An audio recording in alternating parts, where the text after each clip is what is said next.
Welcome to a super exclusive episode at BFT Bahrain, talking about real estate unfiltered, all the questions that you've been asking answered today. Let me introduce my panel. We have Mr. Amin Al-Rayed, the CEO of Nasij, Dr. Bashar Al-Ahmadi, CEO of Orchid, and Karim Yazji, CEO of ASK. Right, gentlemen, let's get straight into this. Before we get into what's happening at the moment, just if I can go around the panel, how would you describe the real estate market in Bahrain for the last 12 months first? Amin, to you. Thank you for having me. Definitely, it's been an unprecedented last couple of months. We ended, I think, 2025 in a very strong way, and then what happened, and I think it's been a challenge for the real estate market. It's also an opportunity for showing resilience. I think that a lot of companies have had to really think outside of the box, and I think that now there's a fairly good sense that things are going to improve soon, and optimism will come back. Amazing. Dr. Bashar, you had an amazing year, I believe, last year, if I'm not mistaken. You're launching new projects. How was the last 12 months? How is it now for you? Let me start with what the region has gone through. I believe Gulf War was in August 2nd, 1990, 17 years after we had the sub-zero or prime recession, 2007. And then 12 years later, we had the Corona, 2019, and now 2026, 7 years after. So we went through Gulf War, then we went through the recession of 2007, then 12 years Corona, and 7 years. It seems that the problems and disasters that are happening to us is getting shorter. 17 years, then 12 years, 7 years. I hope it doesn't get to 1 year. And I wish that this interview and discussion was after we knew what's going to happen. Yeah. Everybody's in suspense. I mean, we don't know what's going to happen next week, what's going to happen next month. So it's very difficult to predict what we are right now. Of course, last year we had the amazing year for Orchid. Orchid Beach Residence, which was a unique project. Every flat has his own swimming pool. So attracted a lot of investors. We sold out. Amazing. And now, even we haven't opened up, we have reservation for rental. So wow. It was amazing. The previous year when we had the Spiral Orchid, everybody who bought any units from Orchid, they made at least 30%. Wow. So when I calculated, and I was telling my staff, say, we shouldn't have sold it, we should have kept it, and then we would have made more than 9-10 million dinar. But our intention is everybody has to make money. Yeah. I don't want to make money alone. Everybody has to make money. Yeah.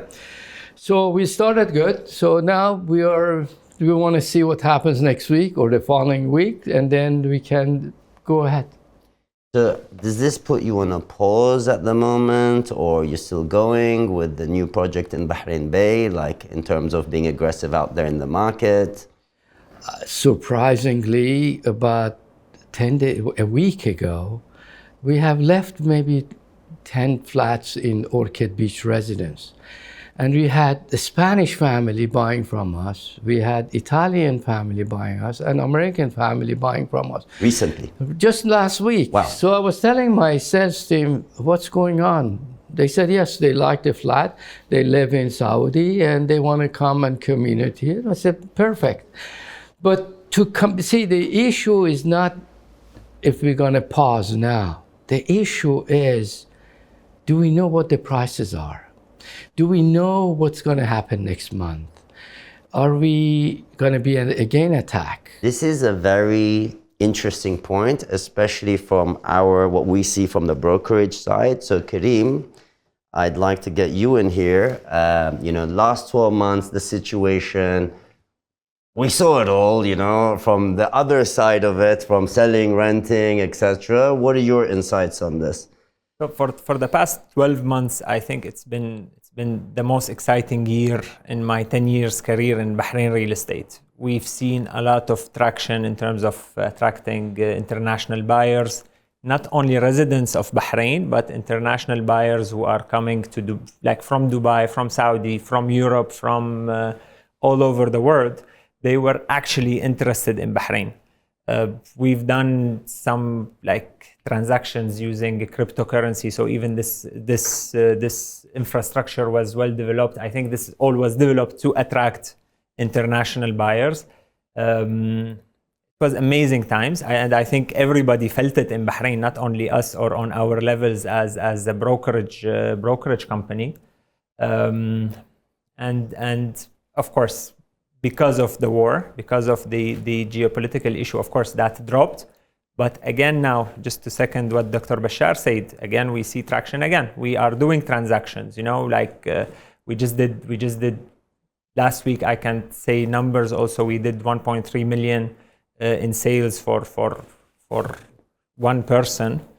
So an international investor, by the way, not resident in Bahrain. So there is demand. I think we will recover. And what Dr. Bashar said also, I want to ask you a question. Like these numbers and these figures that you mentioned here, for you as a developer, as an investor, isn't these numbers giving you, like, let's say, and sorry, I'm taking your place. just like a question came. Aren't these numbers like giving you more confident to invest, to do more projects, like showing how resilient is Bahrain? And I'm asking because you started your conversation, we don't know what to do. But like the numbers, you know, should be telling you what to do. As a matter of fact, as you mentioned, for the past year we had a very good year. Yeah. The Cityscape Bahrain was the first time we had about 2-3 million dinar reservation. Overall, in Orchid Bahrain Bay, we have reservation of 9 million dinar, which is, we never had such a thing. So to add what you're saying, the only thing is we don't know what's going to happen. If I knew what the discussions between the US and Iran would end up, then I could make a decision. I cannot make a decision until everything is settles down. So it's a very, very odd situation right now. Absolutely. So, okay, I mean, as CEO of Nasij, you operate across multiple sectors. When you go to the boardroom now on these real estate conversations, Bahrain's economy, what is the conversations going on in the boardroom right now? Are they motivated? Is it leading? Is it lagging? What? We'd love to know. I think validation of a strategy that we took about 2 years back, which was to diversify our holdings. And so one of the things that Nasij has been actively doing is building out the portfolio so that we have exposure to multiple sectors.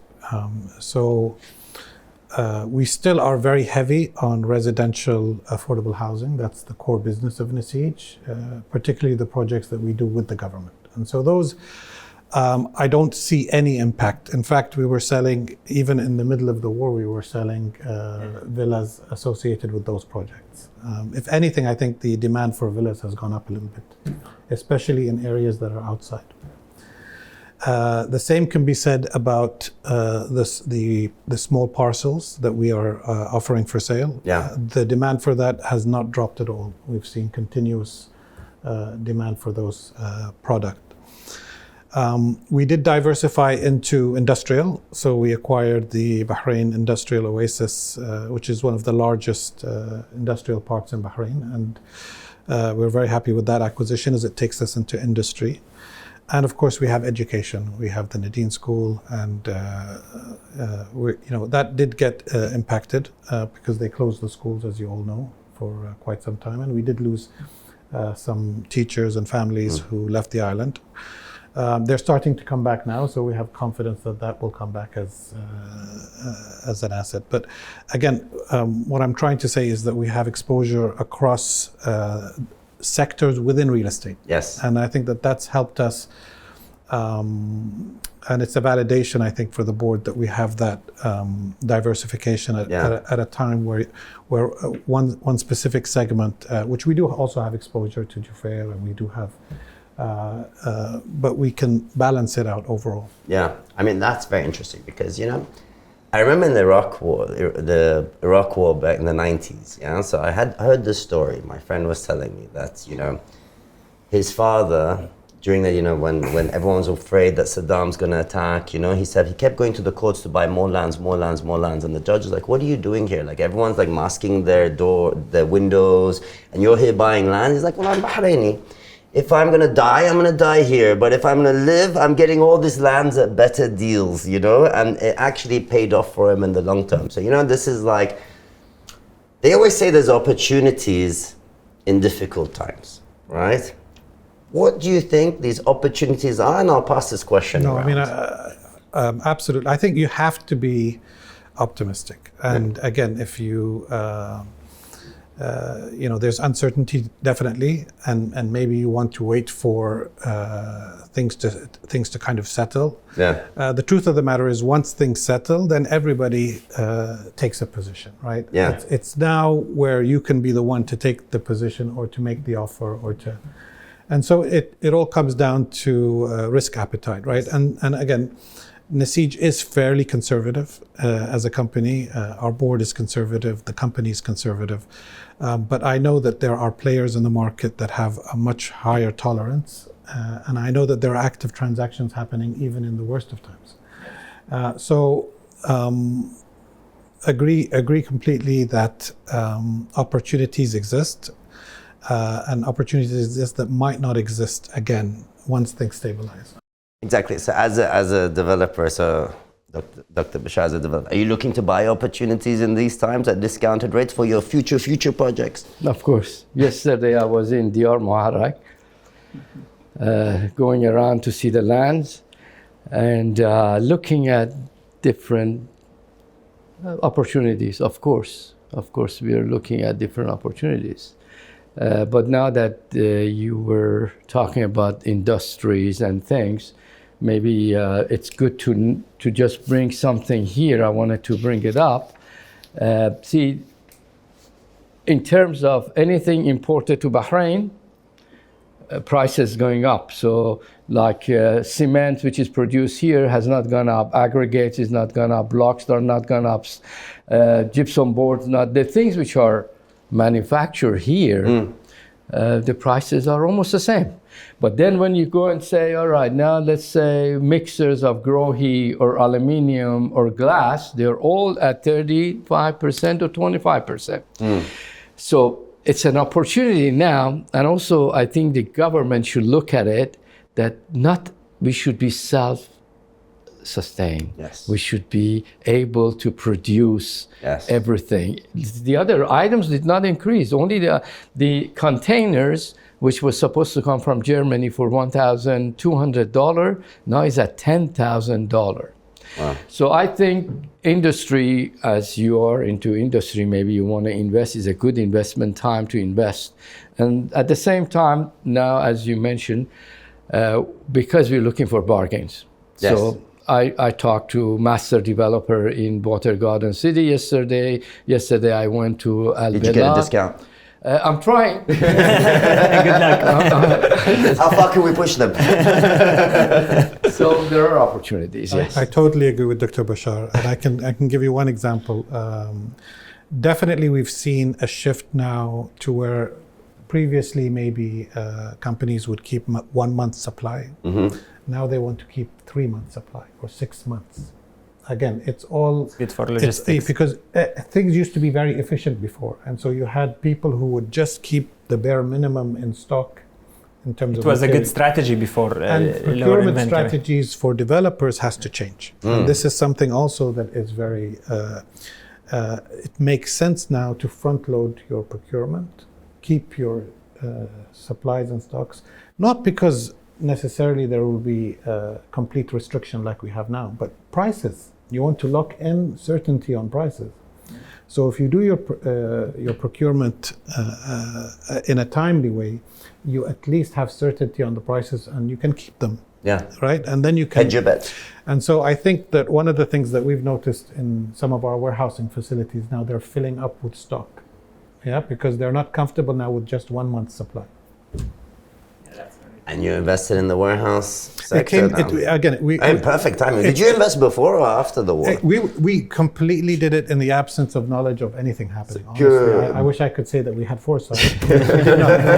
It was an acquisition that we started last year.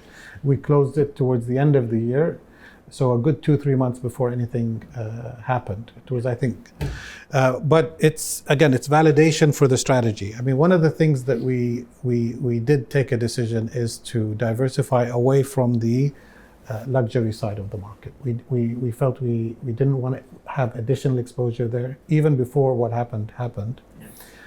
Because it was getting heated. We felt that there was a lot of players that were bringing a lot of stock in places like Seif, Bahrain Bay specifically. And we felt that it was a little bit overdone.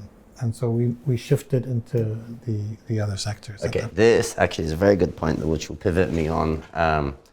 I think what you said blends to a bit to what Dr. Bashar does.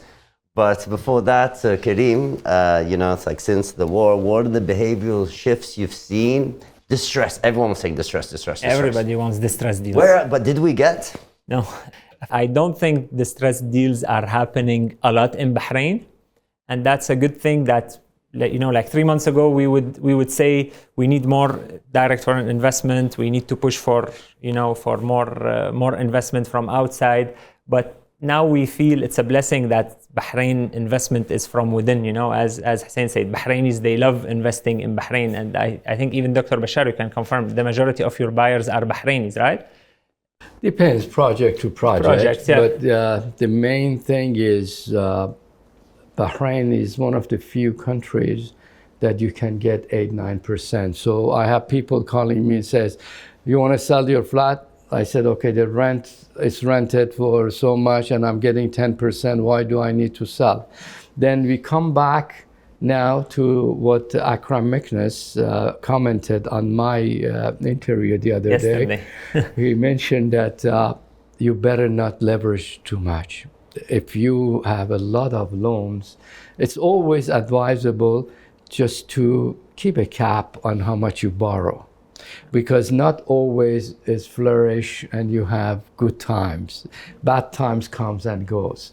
So the advice is just be careful with how much money you borrow. Yeah. And people who borrowed, I think, are the people who would sell distressed now. Like people who bought with cash, people who are confident. It's a forced sale, right? It's a forced sale, yes. It's a forced sale. I think definitely I agree with that sentiment. And I think that companies that will survive this are the ones that have been prudent in terms of cash flow management and not over leveraging. But I would like to add something here. At this stress, worldwide, if you look at it, everywhere there is a stress because of what's happening in the Middle East. But still, Bahrain is the best place. You go to London, prices gone down so much. I'm against putting taxes. Sometimes you're forced to put taxes, but when you put taxes anywhere in the world, it pushes the prices down. The London with the stamp duty, with domicile taxes, everything. What we are missing right now is a marketing for Bahrain. Bahrain is the best place. Once, if the war finishes, inshallah, we will have the best place to live. You can't imagine going and living anywhere else except Bahrain. Bahrain is the place, safe. Your airport is only 5 minutes out. Your airport is so close to your house. Anything you name it, we've got it in Bahrain. So I personally wouldn't go and live anywhere else except Bahrain. So, but we need to bring what my feeling is to the people who live in Spain, the people who live in London, the people even they live in the GCC area. Show them what we've got. We don't, the other day, yesterday, I was with DR Muharak. I said, are you marketing outside? The salesperson said, no. I said, why are you not marketing outside? Why Dubai is successful? Because they have a strategic marketing plan. We need to do it. I wanted to come to you, Yes. Karim, on this. One is obviously the marketing of Bahrain outside. And the second, since you mentioned Dubai, and now from a real estate brokerage perspective, please tell us, what is the difference between Dubai and Bahrain? Again, I don't want to compare Dubai and Bahrain. I just follow on what Dr. Bashar said. I 100% agree with you. We should market outside of Bahrain. In fact, 2025, us as a company, we were not marketing inside of Bahrain. All our campaigns or our social media was all targeted GCC, and not only GCC, it was targeted for outside of the GCC, Europe, USA, Far East, Asia. So, and I believe that's why we were getting traction. That's why we were getting leads from these international market, and we were successfully closing these leads also. The marketing thing also, I want like to again, this should be joint efforts done by everybody. It should be done by Orchid, by Nasij, by Diyar al-Muharrak, by Infracorp, by Kuhaji, by everybody, by ASK, by all the brokerage firms in Bahrain.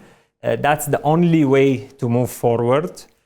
We proved it that it's possible. Us as ASK, we proved that attracting international investors, even if they don't come and buy a check immediately, same how they do it in Dubai, but there is interest. People, they want to know what's Bahrain, what Bahrain has to offer. And people get surprised when they come and they see it. They are like, wow, that's a beautiful country. It has a lot to offer. The 8-9% return on investment. We have, again, in the real estate market, we say it also, we shouldn't hide it. We have an issue of the capital appreciation, let's say, or the liquidity when you want to resell. But this is fixable with time. When the flow will be coming and more investors will be coming and more demand, this issue will be fixed. And actually sophisticated and smart investors, especially the international ones, they see it. So instead of comparing Bahrain to Dubai, I go back to your question. It is more of like, I ask my investors, like, again, the people who want to buy, I ask, like, if you had the chance to buy in Dubai 20 years ago, knowing what's happening in Dubai, would you invest? Everybody would say yes, of course, because the market quadrupled. And I say, okay, that's what's happening in Bahrain. This is the vision for Bahrain. This is why all the infrastructure projects are happening. This is why the new airport was built, the new causeways with Qatar and with Saudi Arabia. So it all adds up. It's just not magic. It will not happen within a second. And we need to all work in this defined strategy. I think we can achieve great success in Bahrain market. If I may add something. Yeah. I always tell everyone, wherever you find escalators, Yes. that they want to buy and make a quick money, stay away. Yeah. It's whoever, you see in the GCC area, that people, they line up to buy because the next day they want to sell. Now, who's suffering now? The same people who are speculators. Yes. So stay to everybody, all the viewers, whoever listens to me, please stay away from speculators. Now, that's why Bahrain, we are okay, because we don't have speculators.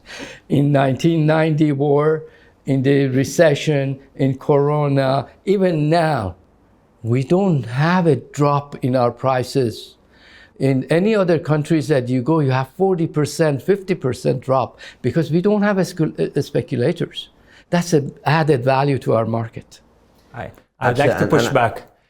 Sorry, not to call it speculation, and just to compare also the Dubai scenario, let's say, about the lines that people are, I would say that's driven by the demand, because people, they know if they buy today, there is someone who is willing to buy it tomorrow and paying a 10% premium.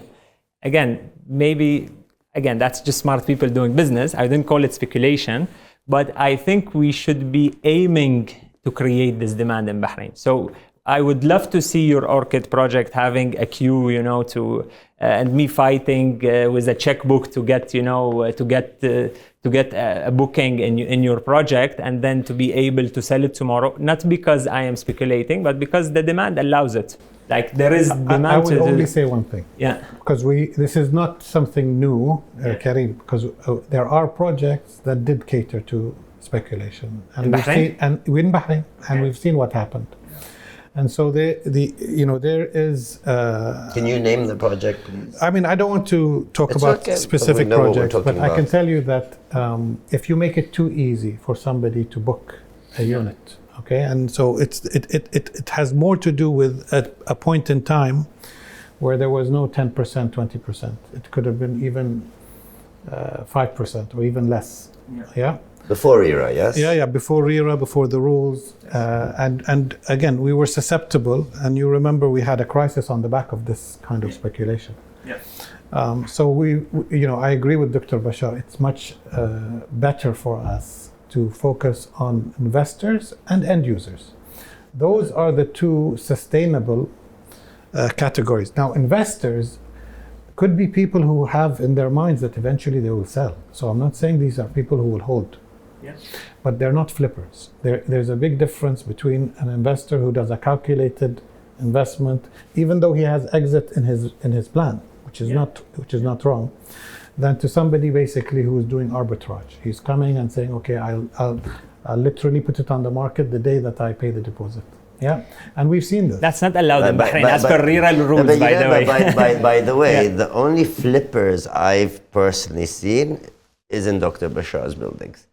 No, mine. I know people flip three times before you finish the OBR. Okay, let me correct it. No. Exactly. Let me correct it. If you buy, let's say you buy your car, and somebody else comes, you're going to use it for yourself. And somebody comes and says, okay, I can't find this car, and I want to pay you extra 10,000 dinar. Would you do it? 100%. If you want to come and see our records, 99% of these people who flip and they made 30, 40%, they bought it for themselves. But because they saw they're making 30%, I can name every one of them. Not even one is the one which is bought it to sell it. Yeah. No. I have full names that they all bought it, and because they were making 30%, so why not? Well, I'll sell it and I buy something. So then you build that reputation after that. I'm saying, like, as a product that I can buy today and sell tomorrow. So, like, I know, like, for example, in the OBR building, I know a guy, he's bought 3 and sold them already, and you still haven't handed over. He's super happy, by the way, which is great. And that's amazing. That's like hats off to you for creating a product for them like that. And so I know when you opened up the Business Bay project, I think your studios are sold out, aren't they? Yeah. Because everyone's waiting to flip them, Like that's why people go buy 10 at a time, Let me get back to you on see, sometimes you have to grab opportunities.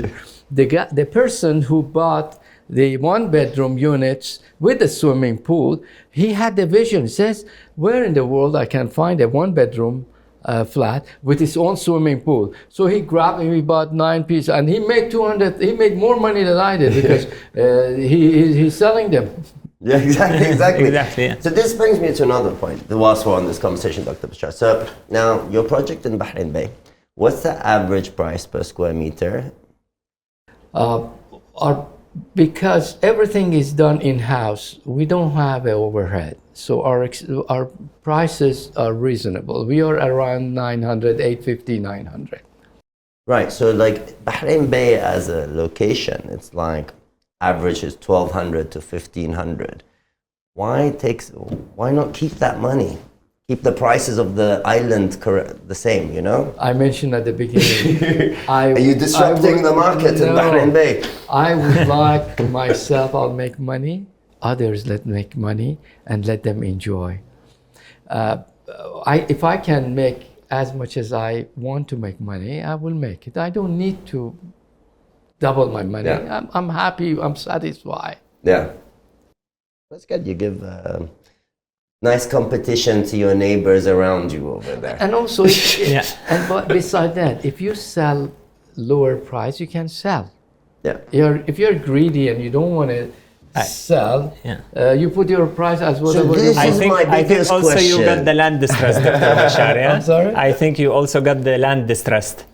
No, It wasn't distressed? No, it was not So distressed. then my question is, are they greedy or are you giving a good deal? This is what I want to understand. The difference is I have a small office. My expenses are very low. I'm the architect, I'm the engineer, I'm the one who decides on the material. I control the cost, so I manage it. Yeah. So that I think the difference between us and the bigger players in the market is their cost is too high. Yeah. Cost optimization.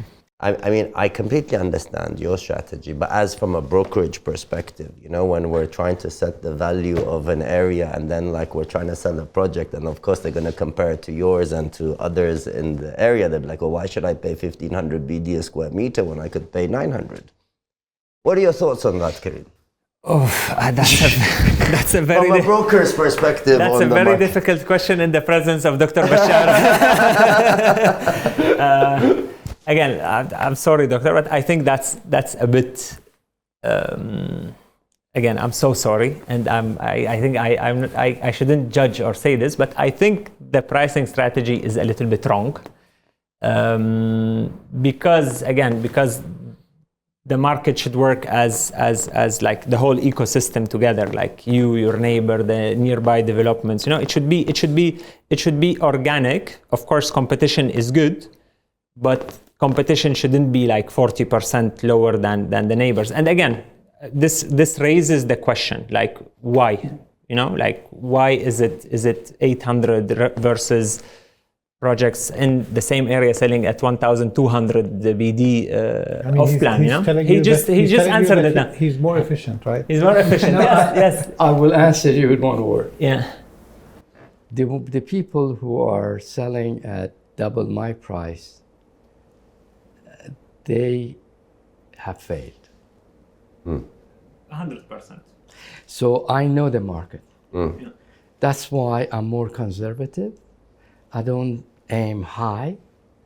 I aim average. Yeah. So you know the market where my competitors are.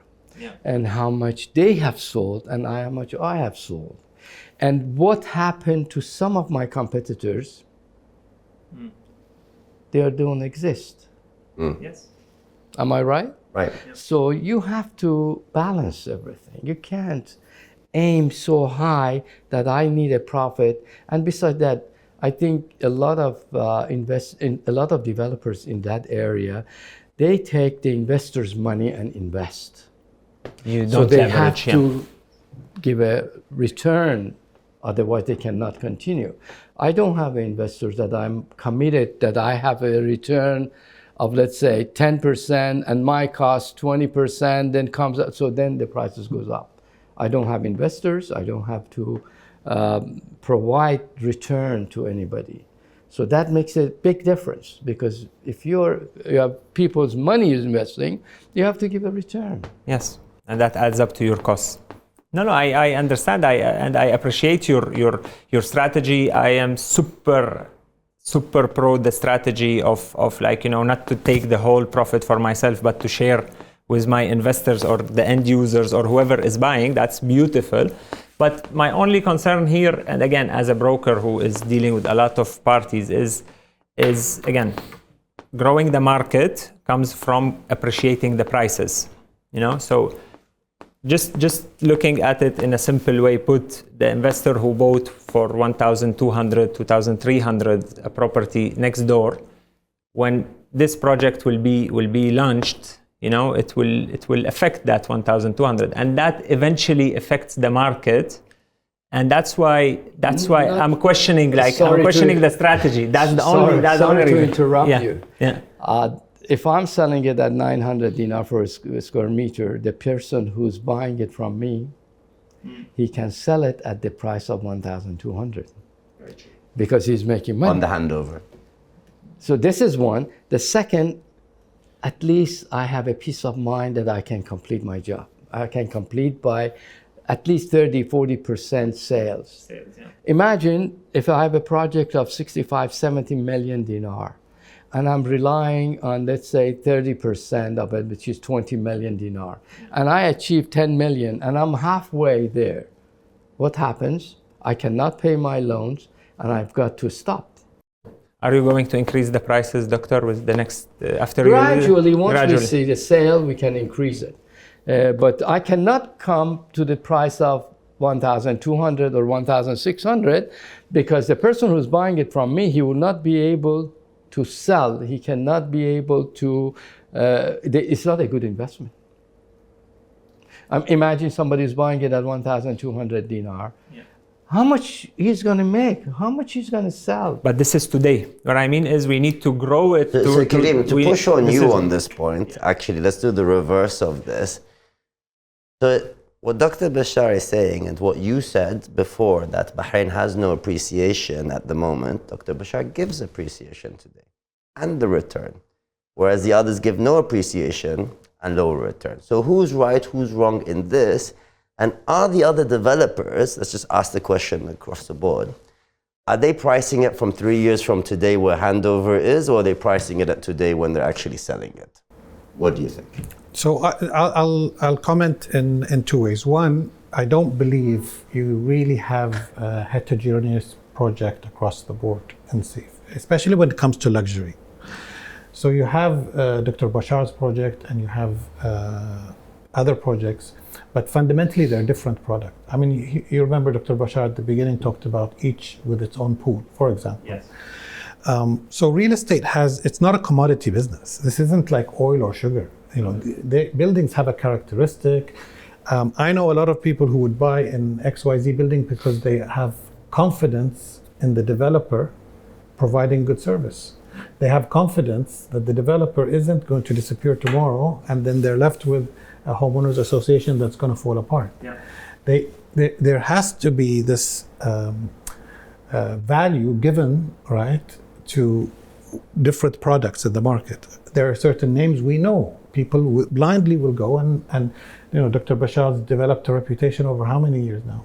25. Yeah, we don't want to say how long, but what I'm trying to say is that it's not you know, a commodity business. Buildings are different. So we have some luxury product that's low rise. Right? There's luxury product that's high rise. There's luxury project that gives you big spaces. Okay, the square meter might be lower, but it's a big apartment, right? And a lot of people value. Others have amenities like common areas. They give you something special. So I really don't think we're talking about you know, Dr. Bashar having to match a price in the market. He needs to differentiate his product, and if there's a market, it will come to him. Yeah. And what I've seen also is flight to quality. Because I remember in Jufair, especially where it started, a lot of the buyers, they would eventually sell and move to a nicer, newer building. Because developers learn, right, over time. Yeah. They learn what not to do and how to make the building better. It's like diminishing returns of the place you live. You have people who you know, it's a lifestyle. When you buy in high rise, right, you have a lifestyle where it's relatively easy for you to say, you know what, now it's time for me to upgrade. Now I'm going to find the next, and you know what, I'm comfortable with this developer. He has a new product, so I have confidence that he'll deliver. But these are bigger and better, so he finds a buyer for this, or he rents it out and he goes into the new property. And so we've seen with the few properties that we have in this segment, really focus on the quality, focus on your CRM, so you know the customers, manage the tenants, right? Tenants that are comfortable don't leave. Yeah. You know, even when things go wrong, they don't want to leave because they hear the horror stories in some other buildings, what's happened, what's not happened. But they'll always complain regardless, you know, they always have one or two, no matter how good you do it. And on this, I pass it to you, Karim, from the property management, facility management side. based on what Amin said, the whole tenants and looking after your tenants, what are your thoughts on that and keeping the building more active? That's the cornerstone of having a successful real estate investment. Successful real estate investment is to keep your tenants happy, because they are the ones driving the cash flow. They are the ones who will appreciate the value of your property. Again, like, to answer your question, very straightforward. It's a very important, super important thing. Without tenants, without happy tenants, Dr. Bashar wouldn't be, building a new building every 6 months. Yeah. It means they are keeping their tenants happy, their level of quality. So it's super important. Very.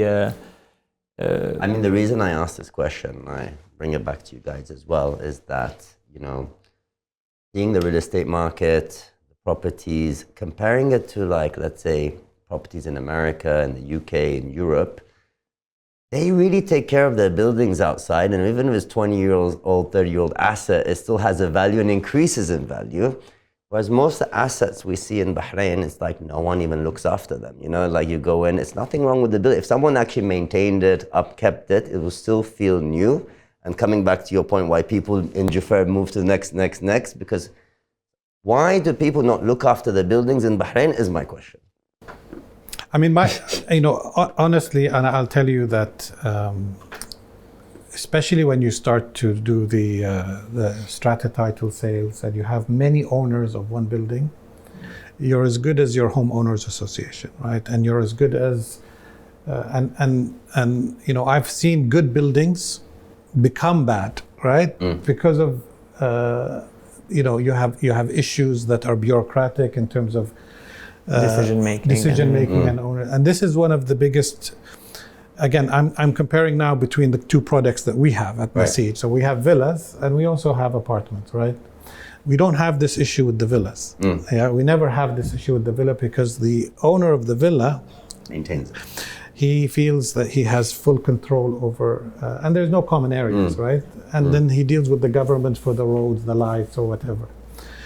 The bigger issue is if you have a building and, as a developer in the beginning, you own the majority of stock. Yeah, so you can control things like the cleaning, the security, and you can and as a developer, you want to maintain a certain standard. Over time, you start to divest from the property, and there's new owners. Yeah, and if you have disinterested owners or owners that are very distant from the property, what do I mean by owners who are distant? They're not living there. Yeah, all of a sudden they will drive to bring costs as low as possible in terms of upkeep of the building. Yeah, and you end up with standards falling, and then you see the degradation happen. And so it's a problem. It's a problem when you don't have. And then the investor gets a less value, the tenant gets less rent. And by the way, funny you mentioned that, because we're having a conversation with a company in Dubai. These buildings, it's like if you don't live there, you're not allowed to be in the homeowners association. Makes a lot of sense. What do you think about this, Doctor? You actually upkeep your properties quite nicely. The appreciation of the buildings, I think, mainly is the design. You see the older building, for example, in Jafar, they're 50% unoccupied. The main issue is the design. I have Orchid Tower, which I built it about 18, 19 years ago. It has kept value. It's a very large unit. The design, I'm not saying it's my design, but I'm saying the proof is occupancy. One issue is the design, that you have to make sure your design is correct, that anybody, because you put yourself in your customer position, that they walk into a flat, they like it, they take it. Now, it doesn't matter if it's old, very old or not old. The main issue is the design. Second issue that we've got, that the prices are going down again, marketing outside Bahrain to get more people in. And second, the procedures for residency. Procedures for residencies are not done properly. They should not be streamlined. So we have this. So appreciation of property, one is the design. Second, is the marketing outside to come to live in Bahrain. Third, procedure. Why? Is a procedure problem? Yeah. You need to resolve it.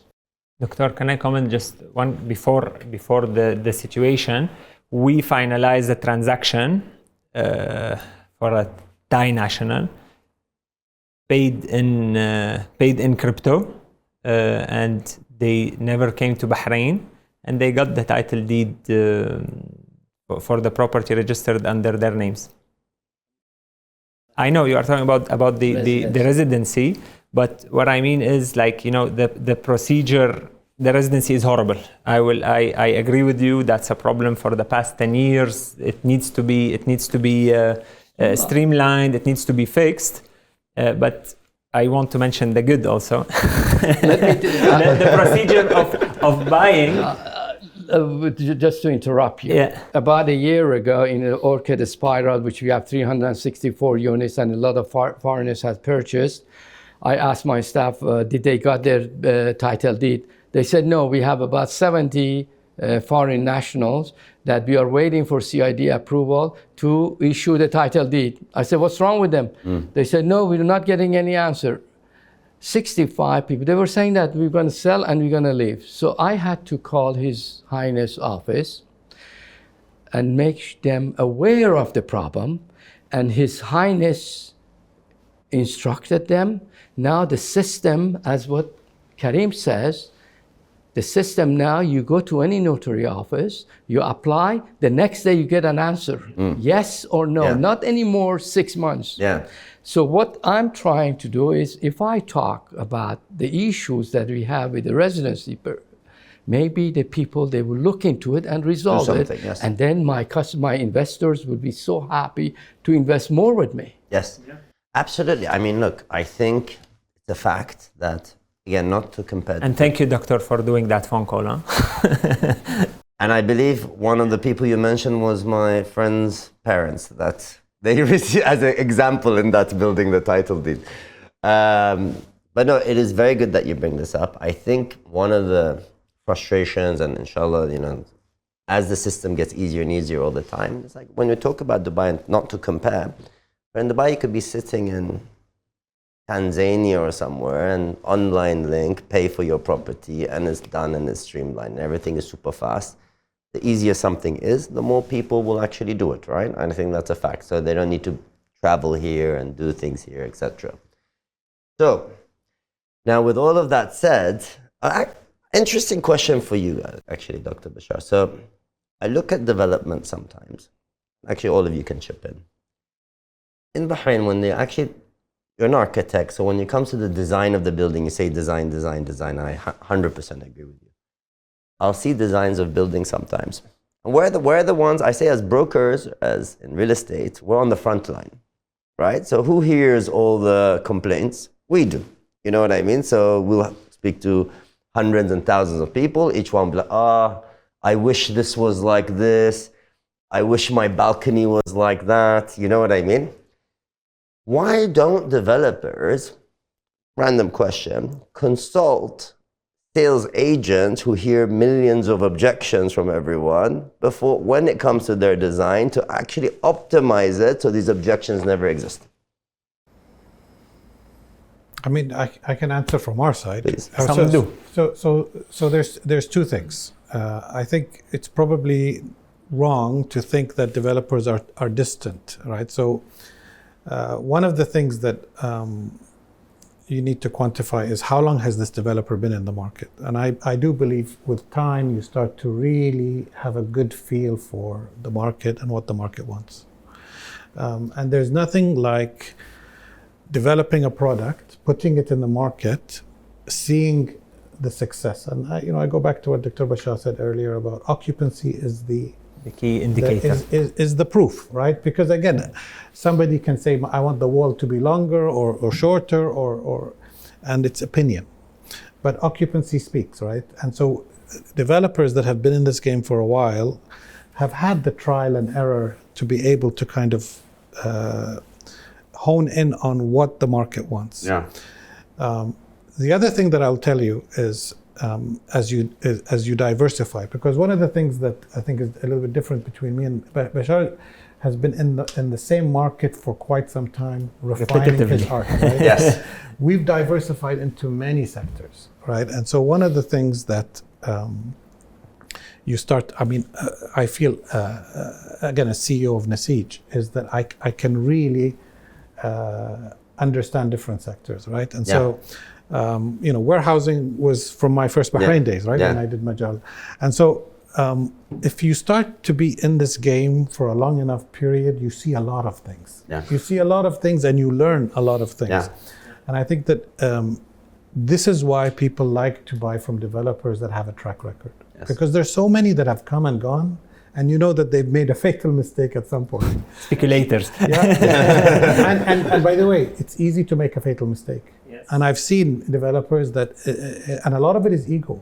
A lot of it is that they feel, oh, I've done well, I can never. And then all of a sudden they go all in on the last project, and it's enough to end the show for them. Having said that, can I add something? I'd love to. Can I just add this and you add to it, okay? So having said that, so from what I'm speaking about, are reputable developers who've been in the game for a long time. Listen, if I have to take 1,000 people to the same place and they complain about the same thing, you know what I mean? I was like, why couldn't they just fix that? All of it would have been sold right now, right? And I don't know if it's a competition between architects within that they hire externally. Everyone wants to show, because you design your own, but I'm saying others have that and everyone wants to be like artistic. And I know from my marketing days, art doesn't sell, product sells. But feel free. What you brought up, the mistakes of the developers and how I personally meet every single broker. You meet me, everybody meets me. Every single buyer, I meet them. And every single buyer, when I go to the buildings, I talk to them. Yes. So the difference between a bigger organization and a smaller organization is that I have very close contact with every one of them. I go and give them the title deed. I go and give them the keys to the apartment. So I get a feedback. So then I correct it. That is super smart. By the way, one of the first apartments I rented in SAR was from Dr. Bashar, and I'm like just trying to get the contract. He's like, no, come sit down. Tell me about yourself. Tell me about your life. And this was like years ago. So I can attest to what he's saying. But Karim, okay, you see this from a brokerage perspective. You know many projects. Do you not see this? They ask, not in a systematic way. Before build. But I think they consult us, honestly. Like, I wouldn't agree with you 100%. I think they listen, they ask for feedback, developers in Bahrain, even the big ones, even the ones that are coming outside of Bahrain, they also ask and they also get feedback from brokerage, from different stakeholders. But I put it in another way also. I don't know if like now is the right moment to say it.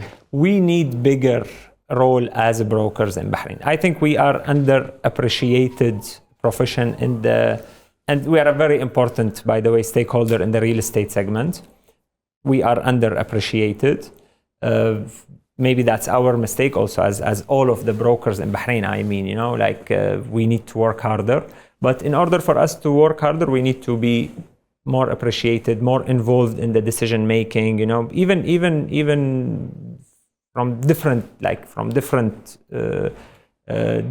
organization and different parties, from the regulatory authority, from the developers, we are conceived as the small part of this market. I think we should be a bigger player in this market. We should have bigger input from this market. I'll give another example, just since we are talking about brokers. Major developer in Bahrain who is coming out of the UAE. They told us that, in UAE, and it's the largest developer in the UAE, they sell 90% of their product through brokers. In Bahrain, they do 10% through brokers. And for me, that's bad. I don't know if it's the issue of the brokers. Is it the issue of the whole sentiment around brokers in Bahrain? You know, I'm a super passionate broker. I love real estate. I love real estate in Bahrain as well. You know, so we try hard to do things differently and to add value to the market in general. But yeah. Good point. I want to add something to that then, especially from developers sitting. So like, from what I understand in Dubai, when friends there, when they're launching a building, they'll factor in obviously the marketing expense, right? So up to 10% as well of the project. So therefore they happily give 5-7% to brokers or get a master broker up to 11%. But then they won't be able to sell at 850 per square meter. So then my question is, in Bahrain, do we factor in marketing when we're developing stuff? Because no one wants to give any commission that's motivating to get anyone out of bed, you know? So I'll tell you that from my perspective, it depends on what the product is. Okay, so if I have land that is going to be funded through the government housing schemes, I have too much demand. Literally, fair enough. Because the ministry there is a waiting list. They are giving it. Yeah. Right. Same thing with the villas. Usually, and by the way, with the villas, it's a very similar story. There's waiting lists. So certain products I know. Where do I have weakness and I know, which is international. I don't have the reach. When I have many units, I might need to leverage a database. Yeah. And so it all comes down to what the product is. Yeah. And I've told my staff, I've said, look, we're not going to reinvent the wheel. We know that there's a broker who understands this market, this building specifically. Yeah. Let's engage, right? Why do we need to? So we have no issue dealing with brokers, but the product needs to dictate how much resources we put into the marketing of the product. Bashar, we work with all the brokers. Yes. Karim knows, and we don't pay good commissions, but yes, we work with Is there a reason you keep the commission rates very low? Is that because of the 850 BD square meter thing like Karim said? No, nothing to do with that. The issue is... Or you don't need them, that's why? We are selling. So I mean, if Orchid Beach Residence is 100% sold, a few units left, why should I go and pay extra? Yeah. That's the main reason. Okay. Yes, of course, if you come at the beginning of my project and say, all right, I will sell 20%, give me 10%, I don't mind. Why didn't we have that conversation before you launched? I've always done it. We had a 10% conversation. You set a limit, you perform, and get your money. There you go, Karim. Let's meet next week. It's in my policy. So the reason I bring this up, right? Because you mentioning about international marketing and marketing outside of Bahrain. Now, again, not to compare to Dubai, but why is Dubai so successful? Because 60,000, 70,000 brokers go there to find a new life and a new success. With the high commission rates they change their lifestyle. And then imagine you have 70,000 people every day on Instagram, on TikTok, on YouTube. Dubai is the best, Dubai is the best, Dubai is the best. All from different nationalities. That's free organic marketing internationally that Dubai doesn't even pay for. Now, we can't attract that because, again, where is the 4%, 5%, 6% that they get over there? The motivation for the international people. How can I motivate people to say, stop selling Dubai, come to Bahrain, sell some of our stuff too. You know, sell Dubai, but here's our products. But no one wants to push our products because it's not worth it for them. You know what I mean? That's where thinking outside of the box, outside of Bahrain. Locally, I understand. Internationally. So, for example, if we work with brokerages outside of Bahrain, and, you know, we have a network, you know what I mean, internationally, whether we get Spanish brokers, American brokers, there's not enough they don't want to work with us. Meat on the bone, you know, if we get paid, they get paid. So it's like, for them it's not worth it, for us it's not worth it. And then it's like, okay, so we have to go do it all ourselves, you know what I mean? So that's what I mean by the ecosystem of in terms of commissions, in terms of the bigger vision and picture. And it's expensive, by the way, to attract, like, to do campaigns outside of Bahrain. It is expensive. It is not cheap. I see it. It's Do your you do fault. it, Dr. It's your fault. It's your fault. Because you're not doing your job. Okay. If you go and bring investors, not 1, 2, by all means, 5%, 10%, we would pay. I would pay. But you're not doing your job.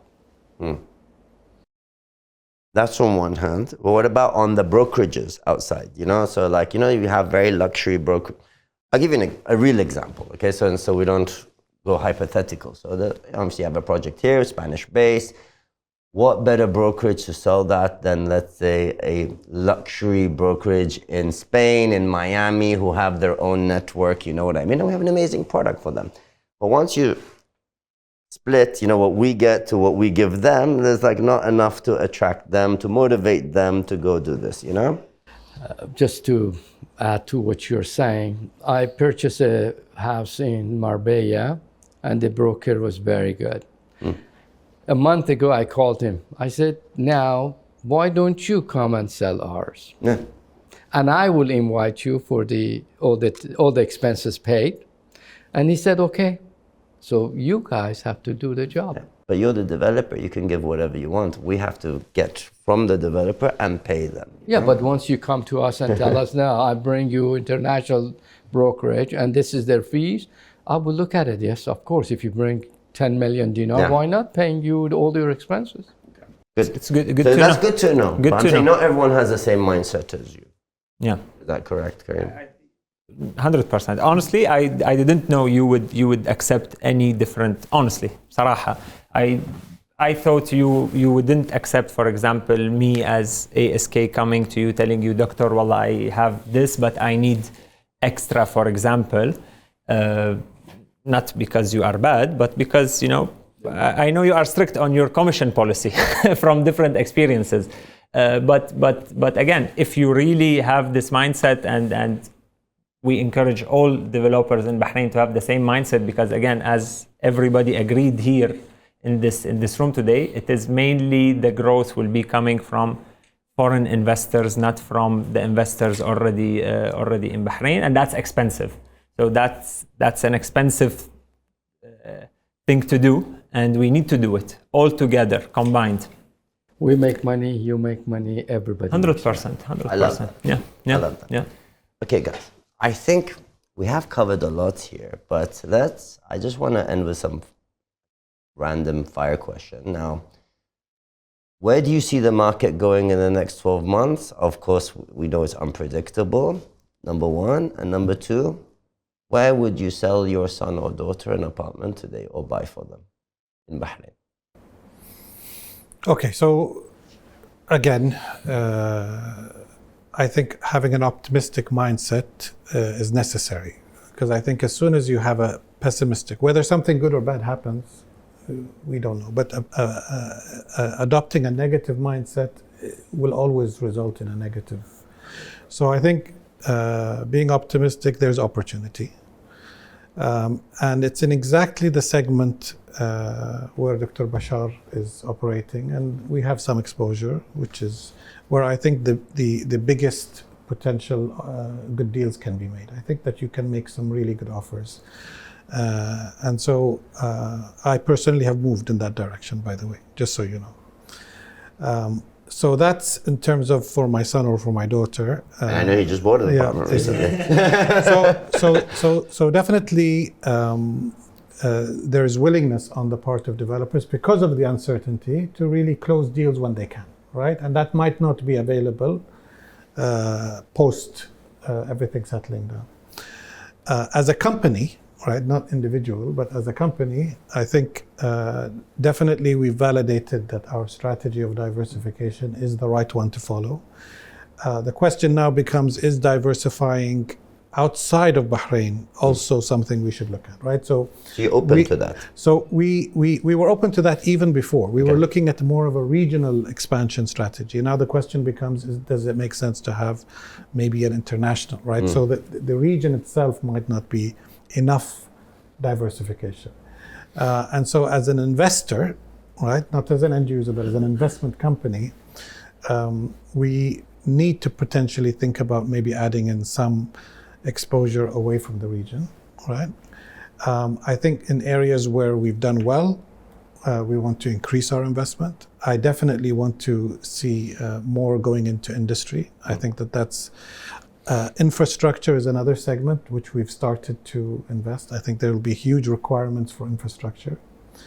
So it's going to own the supply chain now. So this is about putting in place the consortium that can deliver infrastructure. Infrastructure is a very costly business, and the payback really is long term. And so you need to have the right partners to be able to make profits in that segment.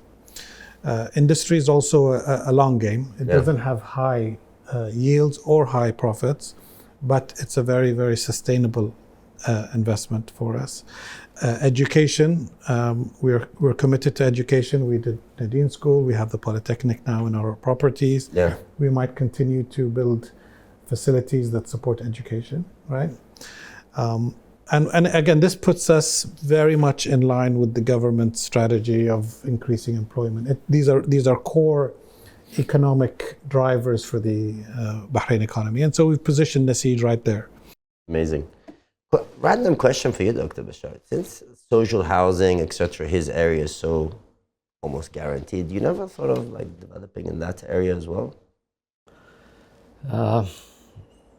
No, because it's tedious and it's not a good investment for me in terms. But I wanted to mention something. I'll ask three of you that you're experts. Where in the world you can have 50,000 dinar and buy property? Just name a city in the world. As an expat? In that country? No. That's why they say like Thailand. In the world, you go and say, I have a 50,000 dinar or 60, 70,000 dinar. I want to buy a property. Where do you buy? A beachfront property. Not a beachfront. Let's forget about it. Manama. Just say, I mean, you go to London, the minimum Impossible. $500,000. Impossible. Not even a parking You space. go to Miami, minimum is $500,000. The Third world countries only. only place in the world you can get with 50,000 dinar, or you can buy something decent. Now, in our project, you can buy a 50,000 with a seafront. I mean, we have a sea view. I mean, you have seen it. Now, the second thing that I tell everyone, if you're renting, let's say I have friends that they rent 1,000 dinar monthly, they pay. I said, why you pay 1,000 dinar for 5 years, 10 years? Go and buy anything, assuming the economy is bad. But still you have a saving of 50,000 dinar. Why do you have to go and rent? It's bad for me, but I'm telling you, go and buy. So Bahrain, I think, I would see if we do our job, marketing and the procedures and residency, everything make it more comfortable, people will love and will come here. That's why I would advise just invest in Bahrain. I would say, just to react to this, 100%, not just the 50. The kind of quality you can find for 120,000 dinars in Bahrain, if you go to any country in the Gulf, you go to Dubai, and you can find optimal sea view apartments of high finishing. I'm talking about some of the best finishing you can get for between 120 and 140,000 BD today in this market. Where can you find that? And again, I'm telling you that it's not just at the lower end. It's all the way. When I have international clients coming from Australia and other places, and I take them to these properties, and of course, in Australia, it's a beautiful place. As soon as they go into these properties, they're like, wow. So, and these are like developers in Australia, who understand the materials and stuff. And they're like, there's almost, like, it's so cheap. No, there's almost, I'll buy 5. I think part of it is that there's, with certain developers, there's a sense of pride. Yes. That they have in their buildings. And they will not shortchange right? And so for me, you buy the developer before the apartment. And for me, this is the way I operate. And if there's a developer that I know has delivered, and I know the quality, and I know that they are, so it's reputational, Yes. right? And you can get, I think, very good value in Bahrain, even when the market was on the way. By the way, not because Dr. Bashar is here, but whenever I ask someone like comes into the country, they're like, where would I get a good investment? I said, blindly just go to Orchid, you know? I just want to add something else. I ask you one more question. Where in the world, if you have a property, in the morning you get up and say, I want to sell my property, by 2 o'clock you have your check in your hand? Not here. Only Bahrain. How? Because if you have a buyer and you have a seller, if you have the buyer and seller. you go, and then where in the world that you make money and you don't pay taxes?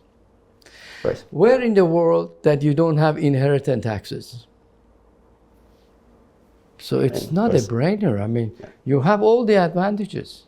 I mean, now you buy a place in London, lawyers, surveyors, 3 months.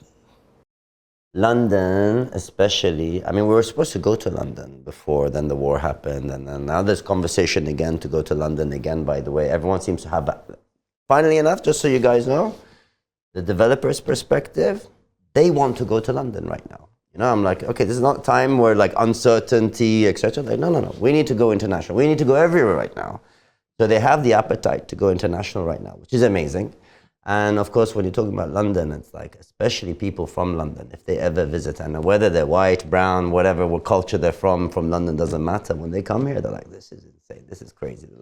The quality of life is amazing. Even comparing to other countries in the region, they're like, Bahrain, obviously, because it's Bahrain, it's like you can't be the lifestyle of it, right? The relaxation of it. Even during the war, Hussein, the quality of life didn't change. No, you still had Netflix, you still had Talabat. Like, I'm like, what war? Like, I'm sitting at home, Talabat's coming, I'm getting my food, I'm watching my Netflix, right? I'm like, how is this a bad situation? I'm spoiled. I'm not in like some third world place. If this is war, what are you talking about? And as expats also, we were feeling relatively safe also. That's not relatively, like we were feeling safe, you know, like... I have an Australian passport. Yes. I could get out of here anytime, go back to Australia. I was like, I'm not going anywhere. Yes. I'm enjoying this. The government has a big role.